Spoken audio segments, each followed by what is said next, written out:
Hello everyone, कैसे हैं आप सभी लोग। तो आज हम लोग बात करने वाले हैं चक्रवृद्धि ब्याज के एक ऐसे टॉपिक के बारे में, इंस्टॉलमेंट का।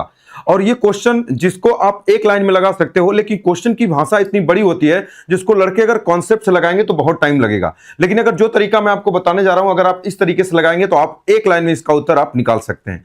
ठीक है, तो ये अलग अलग टॉपिक में, अलग अलग चैप्टर में भी यूज होता है। तो लगभग 1 से 2 चैप्टर को भी मैंने इसमें कम लिया हुआ है। तो उसके बारे में हम बात करते हैं कि क्वेश्चन नंबर फर्स्ट पे हम लोग चलते हैं। जैसे ये क्वेश्चन है, इंस्टॉलमेंट का एक क्वेश्चन जो आता है, इसमें जो मिक्स वाले क्वेश्चन होते हैं कि जिसमें परसेंटेज और वैल्यू दोनों दे देता है। जैसे क्वेश्चन में क्या कहा, एक व्यक्ति ने एक बैंक से कुछ धनराशि जमा किया। बैंक उसे 5% वार्षिक चक्रवृद्धि ब्याज की दर पर ब्याज देती है। वह पहले वर्ष के अंत में 1200 रुपए निकाल लेता है तथा शेष बचे हुए पैसे पर बैंक उसे 12.5% देता है। दूसरे वर्ष में ब्याज देता है। यदि 2 वर्षों के बाद उसे अकाउंट में कुल 8100 रुपए शेष बचते हैं तो बताइए प्रारंभ में उस व्यक्ति के पास कुल कितना रुपए उधार लिया था। देखो, या तो कभी कभी शुरू वाला पूछता है या तो कभी कभी अंत वाला पूछता है। तो इस क्वेश्चन को एक लाइन में आप लगा सकते हो। मैंने बताया था अगर परसेंटेज में रिमेनिंग कॉन्सेप्ट हो, मैंने आपको परसेंटेज में बहुत अच्छे से बताया था कि परसेंटेज और वैल्यू जब मिक्स देता है तो इसे एक लाइन में आप लगा सकते हैं। क्वेश्चन में कैसे, देखो इसका स्मार्टली तरीका क्या होगा, एक लाइन में क्वेश्चन को कैसे आप लगा सकते हो। कह रहा कि एक व्यक्ति ने एक बैंक में कुछ धनराशि जमा किया, बैंक उसे 5% ब्याज देता है। 5% का मतलब क्या होता है, तो आप कहोगे सर 5% का मतलब होता है 1/20। इसका मतलब क्या है, 1/20। इसका मतलब यही है कि अगर वह व्यक्ति 20 रुपया अगर जमा करेगा तो उसे क्या रुपया मिलेगा, तो अब आप कहोगे सर उसे कितना मिलेगा, 21 रुपए। फिर क्या कह रहा कि ब्याज मिलता हुआ पहले वर्ष के अंत में 1200 रुपए निकाल लेता। तो देखो दो चीज होगा, या तो पैसा निकालेगा या तो मिलाएगा। जब पैसा निकालेगा तो उसके अकाउंट से कम होगा, तो जहां सेंस कम का होगा वहां माइनस कर देंगे, और जहां पर बढ़ने का सेंस होगा वहां प्लस। तो निकाल रहा है तो माइनस हो जाएगा, कितना आप कहोगे माइनस कितना हो जाएगा, तो आप कहोगे सर 1200 रुपए। अच्छा, ये ग्राफ किधर से बना रहे हो, ये ध्यान रखना है कि आपको लेफ्ट से आप राइट की तरफ जा रहे हो। फिर कह रहा शेष बचे हुए पैसे पर बैंक उसे 12.5% दूसरे वर्ष ब्याज देता है। तो 12.5% बचा, जो पैसा बचा 12.5% को आप क्या बोलते हो, आप कहोगे 1/8। इसका मतलब यही हुआ कि 8 रुपए की वस्तु कितना हो जाएगा, तो आप कहोगे सर 9। फिर क्या कह रहा, ब्याज देता है यदि 2 वर्षों में उसके अकाउंट में कुल 8100 रुपए शेष बचे हो। यानी यहां से कहानी शुरू हुई थी और लास्ट में जाते जाते यहां पर अब कह रहा अंत में अब उसके पास कितना रुपए बचा हो, तब कह रहा 8100 रुपए। यानी लास्ट वाली वैल्यू, ये शुरू वाली वैल्यू है, ये लास्ट वाली वैल्यू। तो बताओ जो वैल्यू दिया है 8100, वो 20 का है कि 9 का, आप कहोगे सर 9 का। इसका मतलब 9 यूनिट की वैल्यू कितनी है, तो आप कहोगे सर 8100। तो अब हमको कहां जाना, अब हमको इधर जाना। अच्छा देखो, हम जो ग्राफ बनाए थे ना, हम लेफ्ट से राइट गए थे, लेकिन हमको इधर से इधर जाना। तो इसमें अंतर क्या होता है कि जब सीधा सीधा चलते हैं तो सिंबल सीधा यूज करते हैं, अगर उल्टा चलते हैं तो सिंबल उल्टा। तो जहां प्लस होता है वहां माइनस कर देते हैं, जहां माइनस होता है वहां पर प्लस। तो 9 यूनिट की वैल्यू 8100, तो 1 यूनिट की वैल्यू कितना हो जाएगा, आप कहोगे सर 900। तो बताओ 8 नवा कितना हो जाएगा, तो अब आप कहोगे कि सर ये 7200 हो जाएगा। अब बताओ यहां माइनस है और हम इधर से आ रहे थे माइनस, तो इधर से जाएंगे तो क्या होगा, प्लस। अगर यहां माइनस होगा तो प्लस कर देंगे, अब प्लस रहेगा तो माइनस। कब, जब आप अपनी साइड को चेंज करेंगे तब। तो हम इधर से आए थे, अब इधर से जा रहे हैं, तो 7200 में 1200 जुड़ जाएगा, तो कितना हो जाएगा, आप कहोगे सर यहाँ पे 8400। 8400 हो जाएगा, 7200 में 1200 जोड़ देंगे तो 21 यूनिट की वैल्यू 8400, तो कितना हो जाएगा, तो आप कहोगे सर 400 गुना। तो बताओ 20 का 400 गुना कितना हो जाएगा, तो आप कहोगे सर ये कितना हो जाएगा, ये 8000। 8000 ये आपके क्वेश्चन का क्या हो जाएगा, आंसर हो जाएगा। ऑप्शन नंबर ये 8000 रहेगा ये क्वेश्चन में, सही है। 8000 ये आपके क्वेश्चन का आंसर हो जाएगा। बात क्लियर है। तो आपने क्या समझा, अगर सेम सेम चलते, देखो यहां 8400 रहा होगा, 1200 घटाने के बाद तभी तो 7200 होगा। तो एक लाइन में इस क्वेश्चन का आंसर आप क्या कर सकते हैं, आप निकाल सकते हैं।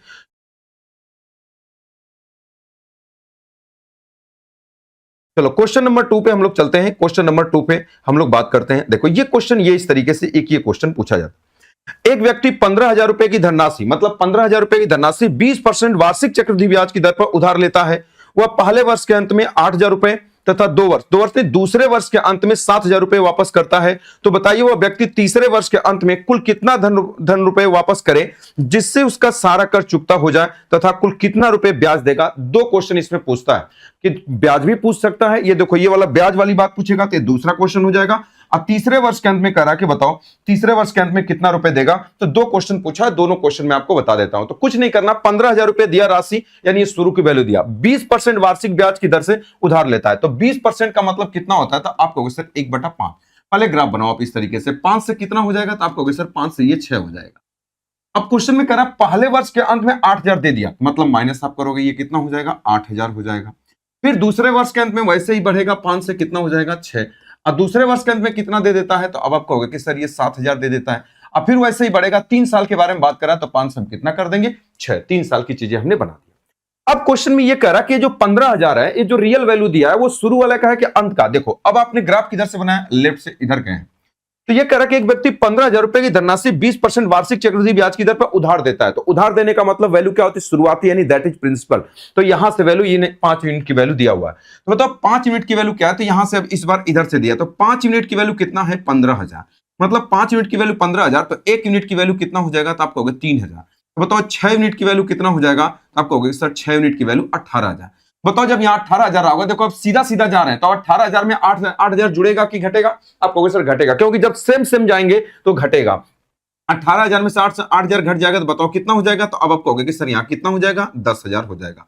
तो बताओ 1 यूनिट की वैल्यू कितना हो जाएगा, 2,000 हो जाएगा। तो बताओ 6 यूनिट की वैल्यू कितना हो जाएगा, तो आप कहोगे कि सर 12,000 हो जाएगा। बताओ 12,000 में से 7,000 घटा दोगे तो बताओ कितना हो जाएगा, तो 12 में 7 घट जाएगा तो कितना हो जाएगा 5,000। बताओ 5 यूनिट की वैल्यू 5,000, तो बताओ 6 यूनिट की वैल्यू कितना हो जाएगा 6,000। तो यही पूछा, बताओ तीसरे साल के अंत में कुल क्या रुपया देना पड़ेगा, तो 6,000 रुपया देना पड़ेगा। तो ये वाली बात आपको तीसरे साल के अंत में 6,000 रुपया दे देंगे, तो ये वाली बात आपका कर्जा क्या हो जाएगा पूरा। लेकिन एक क्वेश्चन और इसमें पूछा हुआ है, क्या पूछा हुआ है कि बताओ कुल ब्याज के रूप में कुल कितना देना होगा। तो ये तो वाली बात पता चल गया कि तीसरे साल के अंत में देंगे।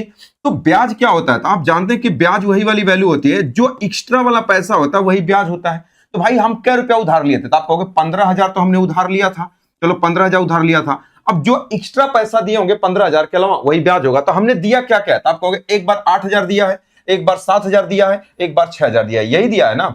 तो 8 कितना हो जाएगा 15, अब 15 6 कितना हो जाएगा 21, यानी 21,000 रुपया हमने दिया। तो टोटल कितना हो जाएगा, तो आप कहोगे ब्याज के रूप में हमने टोटल कितना दिया 6,000 रुपए। अब ये नहीं कि हमेशा दोनों का बराबर आएगा यहाँ पर, तो तीसरे साल के अंत में 6,000 और ब्याज के रूप में भी 6,000, ये अलग हो सकता है। जैसे अगर ये 22,000 होता तो ये 7,000 होता, अगर ये 20,000 होता तो ये 5,000 होता। ये नहीं समझना कि दोनों वाली बातें बराबर है, क्या ये वाली बात समझ गए। तो एक लाइन में इस क्वेश्चन का आंसर आप निकाल सकते हैं। अच्छा ये क्वेश्चन देखो भाषा को बदल करके एक बार पूछा गया था, बहुत ही बढ़िया सीजल में पूछा गया था। ये क्वेश्चन प्रॉफिट एंड लॉस का, देखो भाषा वही है। अगर इस वाली चीज को समझोगे तो मैंने बताया था हॉरिजॉन्टल जो रेशियो मेथड है उसको आप कैसे लगाएंगे। देखो ये सेम क्वेश्चन उसी तरीके से, और इसमें 90% लड़के गलत करते हैं अगर एक चीज को अगर आप नहीं समझेंगे तो। क्वेश्चन में क्या कह रहा है कि ए ने एक वस्तु बी को 25% के लाभ पर बेचा। थोड़ा सा मैं इसको ऊपर भी कर देता हूं ताकि पूरी बात आप समझ पाए। यहां पर हिंदी वाले को मैं ऊपर कर देता, ठीक है। चलो अब इसके बारे में हम लोग बात करते हैं क्वेश्चन को। क्वेश्चन में क्या कर रहा है, ए ने एक वस्तु बी को 25% के लाभ पर बेचा। तो ये कह रहा है कि ए ने एक वस्तु बी को 25% के लाभ पर, तो ये कह रहा है कि ए ने बेचा है किसको, बी को 25%। बताओ 25% की वैल्यू क्या होती है, तो आप कहोगे 1/4। इसका मतलब 4 रुपए की वस्तु को कितने में बेचा गया है, तो आप कहोगे सर 5 रुपए। फिर क्वेश्चन में क्या कह रहा है कि बी ने उसकी मरम्मत पर 500 रुपया और अधिक खर्च किया। तो आप कहोगे 500 रुपया और अधिक खर्च करेगा तो प्लस करेंगे क्योंकि उसके जेब से जाएगा। आइए ग्राफ किधर से बना रहे, इधर से। 500 रुपया और अधिक खर्च करता है तथा पुनः उसने सी को 20% के लाभ पर बेच देता है। यानी बी ने किसको बेचा, अब यहां से पूरी कहानी भी आपको समझ में आएगी। बी ने सी को 20% के लाभ पर, इसका मतलब 5 रुपए की वस्तु कितने में बेचा, 6 पर। अब फिर कह रहा है कि सी ने उसकी मरम्मत पर कितना रुपए खर्च किया, 2,000 रुपए। तो ये 2,000 रुपए और खर्च कर दिया, तो सी का लिख दिया।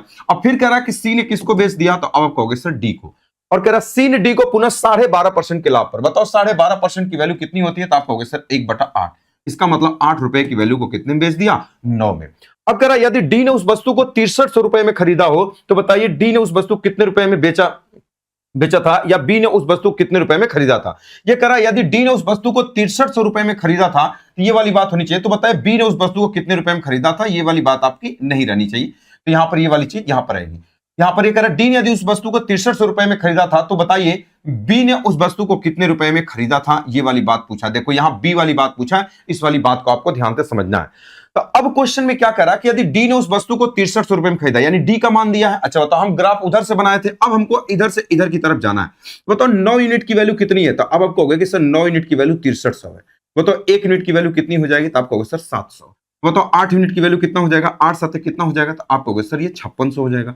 देखो जब अगर हम उधर से आ रहे थे प्लस था, तो इधर से जाएंगे तो जो प्लस रहेगा वो माइनस रहेगा, और जो माइनस रहेगा वो प्लस। तो मैंने आपको बताया जब साइड चेंज करेंगे तो सिंबल भी आपस में क्या हो जाएगा, चेंज हो जाएगा। पिछले क्वेश्चन में देखो सेम टू सेम आ रहे थे, इसलिए सेम सेम यूज किए। तो 5600 में 2000 जुड़ेगा कि घटेगा, आप कहेंगे सर घटेगा। तो 5600 में 2000 घट जाएगा, तो बताओ यहां पर क्या हो जाएगा, तो अब आप कहोगे कि सर 3600 हो जाएगा। तो 1 यूनिट की वैल्यू कितना हो जाएगा, 600। तो बताओ 6 5 कितना हो जाएगा, तो अब आप कहेंगे कि सर यहाँ 3000 हो जाएगा। बताओ यहाँ प्लस है तो माइनस कर दो, 3000 में से 500 घटा दो, तो बताओ यहाँ पर कितना हो जाएगा। तो अब आप कहोगे कि सर कितना हो जाएगा, 2500 रुपए।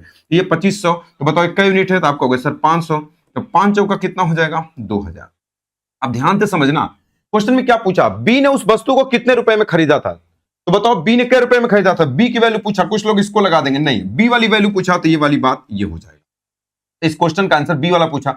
अगर बोलता ए ने कितने रुपए में खरीदा, तो क्वेश्चन में आप क्या बता देते, 2000 रुपए में खरीदा। ए का पूछता तो ए का बता देते, बी का पूछा है तो बी का आंसर कितना हो जाएगा, 2500। देखो सेम तरीके से क्वेश्चन को आप एक लाइन में आप लगा सकते हैं। क्या इस वाली बात को आप सभी लोग समझ गए, बोलो भाई। चलो और ऐसा क्वेश्चन देखते हैं हम लोग।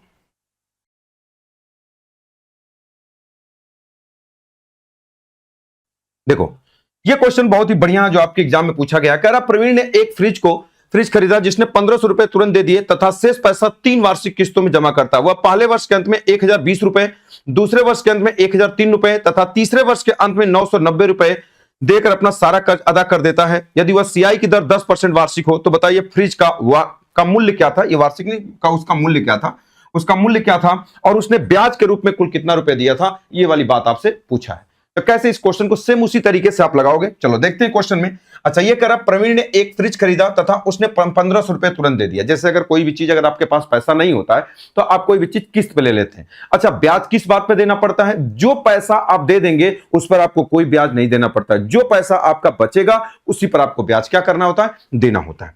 तो सेम उसी तरीके से क्वेश्चन है। इसके बारे में अगर हम बात करें कैसे आप इस क्वेश्चन को लगाएंगे, तब इसके बारे में थोड़ा सा इसको ऊपर कर देता हूं ताकि एक लाइन में लगाने में आसानी।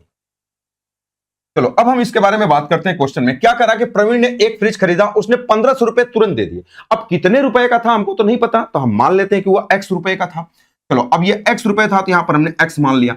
अब करा उसने 1500 रुपए तुरंत दे दिया। जैसे कोई सामान अगर आप मान लीजिए कि अगर 5000 रुपए का सामान खरीदे, आपके पास 1500 रुपया तो निकाल के पॉकेट में से दे दिए, तो आपको जो ब्याज देना पड़ेगा वो कितने में देना पड़ेगा, 3500 रुपए पर। यानी x रुपए का था तो उसने 1500 रुपए दे दिया, तो माइनस कितना हो जाएगा, तो आप कहेंगे यहां तो x रुपया था, अब इसमें से कितना दे दिया, अब आप कहेंगे कि सर ये 1500 रुपया। अब इसी पर हमको ब्याज, अब हम x रुपए का था लेकिन हमने उसमें से 1500 रुपए हमारे पास था, हमने उसको क्या किया, 1500 रुपए दे दिया, तो हमको जो x माइनस 1500 रुपए ब्याज देना पड़ेगा। क्या ये वाली बात समझ गए। या इसको ऐसे भी लिख सकते हो कि अगर x रुपए था हमने उसमें से कितना दिया, तो अब आप कहोगे सर 1500 रुपए दे दिया। अब लेकर चले आए, अब उस पर हमको ब्याज देना पड़ेगा कितना, 3 वार्षिक किस्तों में। पहले वर्ष के अंत में इतना रुपए, दूसरे वर्ष के अंत में 1003 रुपए, तीसरे वर्ष के अंत में 990 रुपए देकर अपना सारा कर्ज अदा कर दिया। तो वह सीआई की दर 10%। अच्छा बताओ 10% की फ्रैक्शन वैल्यू क्या होती है, तो आप कहोगे सर 1/10। इसका मतलब यही है कि अब जब लेके आएंगे तो 1 साल बाद देना पड़ेगा, तब तक ये पैसा 10 रुपए से बढ़ के कितना हो जाएगा, आप कहेंगे 11 रुपए। अब जैसे वहां पे जाएंगे तो पहले साल के अंत में आपको देना पड़ेगा कितना, 1020 रुपए। बात समझ गए। फिर जब आप आएंगे तो फिर तब तक के पैसा बढ़ करके 10 से कितना हो गया रहेगा, आप कहेंगे सर 11। फिर दूसरे साल के अंत में कितना देना पड़ेगा, तो अब आप कहेंगे कि दूसरे साल के अंत में 1003 रुपए, तो ये 1003 रुपए है, इससे घबराना नहीं है। फिर तीसरे साल के अंत में कितना, देखो ये माइनस है, माइनस तो फिर से लिख देता हूं, ये माइनस कितना हो जाएगा, तो आप कहेंगे 1003। अब फिर ये 10 से कितना हो जाएगा, ये 11। यही कह रहा है कि अब लास्ट में 990 रुपया देकर के अपना सारा कार्य अदा कर लिया, यानी दैट इज कितना हो जाएगा, 0 हो जाएगा। यही तो बोला, लास्ट में 990 रुपए दे दिया तभी 0 हो गया। अब हमको ग्राफ हमने किधर से बनाया, इधर से। अब हमको जाना किधर है, तो अब कहोगे सर इधर जाना है। अब देखो इधर से, अब बताओ ये माइनस 990 है, तो जब हम इधर जाएंगे तो ये माइनस वाला क्या हो जाएगा, प्लस। मतलब यहां पर क्या रहा होगा, आप कहोगे देखो ये 990 रहा होगा, तभी ना ये माइनस है तो यहाँ के प्लस हो जाएगा, मतलब यहाँ 990 रहा होगा। तो बताओ यहाँ पर कितना हो जाएगा, तो आप कहोगे 11 9 90 990 गुना हो जाएगा, तो यहाँ पर कितना हो जाएगा, तो अब आप कहोगे कि सर ये 900 हो जाएगा। बताओ ये माइनस है तो इसको आप क्या कर दोगे, प्लस। 900 को जब इसमें आप जोड़ दोगे तो कितना हो जाएगा, तो आप कहोगे 1903। यानी यहां पर कितना रहा होगा, आप कहोगे सर ये 1903 रहा होगा। तो क्या गुना है, 11 से भाग कर दो, 11 का 11 हो जाएगा, 8 11 77 हो जाएगा, बच्चा 3 11 3 33 173। जब 10 का गुणा करोगे तो कितना हो जाएगा, अब आप कहेंगे सर 1730 रुपए हो जाएगा। जब यहां माइनस है तो फिर इसको आप क्या करोगे, प्लस कर दोगे। 1730 को इसमें जोड़ दो तो 17 10 27 2750, यानी यहां पर कितना रहा होगा, अब देखो ये कितना हो जाएगा, ये 2750 हो जाएगा। तो 11 से काटो कितना होगा, 11 दूना 22 हो जाएगा, 5 11 5 55 250 हो जाएगा। बताओ यहां पर कितना हो जाएगा, तो अब आप हो गया 250 का गुणा कर दोगे तो 2500 हो जाएगा। बताओ यहां माइनस है तो बताओ 2500 एक घटेगा कि जुड़ेगा, जुड़ जाएगा। 2500 1500 कितना हो जाएगा, x की वैल्यू यहां पर कितना हो जाएगा, दैट इज 4000 ये आपके क्वेश्चन का आंसर हो जाएगा। यही वाली बात पूछा है, बताओ कि कुल कितने रुपए, प्रारंभिक मूल्य कितना था, 4000 रुपए। लेकिन कभी कभी एक चीज और पूछता है कि बताओ ब्याज के रूप में कुल क्या रुपए देना पड़ा, तो भैया उसका 4000 रुपए, ध्यान से समझना 4000 रुपए तो ये था, तो 4,000 रुपए का ये पड़ा था। तो ब्याज क्या होता है, जो एक्स्ट्रा वाला पैसा वही ब्याज होता है। तो अगर हम बात करें एक्स्ट्रा कितना हुआ, तो ब्याज क्या होता है, तो एक्स्ट्रा वाला पैसा हमारा मूल्य कितना था, तो आप कहोगे सर 4,000 रुपए तो हमारा था, तो एक्स्ट्रा वाला पैसा आप काउंट कर लो। अब देखो कितना कितना रुपए दिए हो, तो आप कहोगे सर हम एक बार 1,500 दिए हैं, एक बार 1,020 दिए हैं, एक बार 1,003 रुपए दिए हैं, और एक बार कितना दिए हैं 990। इसी को जोड़ लेते हैं। देखो जोड़ते कैसे, पहले ये जो छुटपुटिया पैसा है इसको छोड़ दो, जो फुटकर वाला है। देखो 1,500 अब 15 और 1,000 कितना हो जाएगा 2,500, अब 2,500 और 1,000 कितना हो जाएगा, तो आप कहेंगे कि 2,500 और 1,000 कितना 3,500, अब 3,500 और 990। अब देखो अगर 10 रुपया यहां पर आता तो 4,500 हो जाता। तो एक काम करो 10 रुपया यहां से उठा लो, तो 4,500 हो गया, और यहां पर 10 और 3 13, इसका मतलब ये हो जाएगा 4,500 कितना हो जाएगा 13। तो इस कितना ज्यादा है, तो आप कहेंगे 513। अगर ब्याज के रूप में पूछेगा तो आप बता सकते हैं कि 513 रुपए दिया था। लिया कितना था, ये उसका शुरुआती मूल्य कितना था 4,000 रुपए फ्रिज का वो मूल्य था। ये वाली बात आपसे पूछा, तो एक लाइन में इस क्वेश्चन को लगा सकते हैं, इसमें कोई भी दिक्कत आपको नहीं है। एक सेम क्वेश्चन ऐसा ही है, तो ये क्वेश्चन मैं आपको HW दे देता हूं लगाने के लिए। इस क्वेश्चन का आंसर आपको कमेंट बॉक्स में बताना रहेगा कि कितना आएगा, ठीक है।